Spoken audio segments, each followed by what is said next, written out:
Rajnikant greeted his fans outside his residence in Chennai on New Year's Day, continuing to be one of the India's most adored film legends. His heartfelt message reflects not just his superstar status but the deep bond he shares with his fans. This connection was further emphasized during his 74th birthday celebrations in December, where the outpouring of love reminded everyone of his immense influence in the Indian film industries. Shah Rukh Khan's tribute, calling Rajnikant the coolest of the cool and the boss of all bosses, highlighted the mutual respect between the two stars. Rajnikant's influence is not limited to cinema.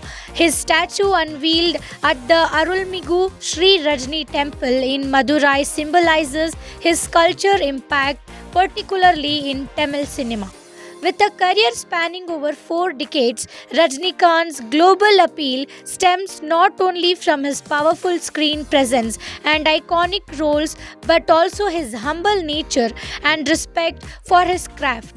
His New Year greeting, along with the overwhelming love he received on his birthday, shows how Rajnikant continues to inspire and connect with millions around the world.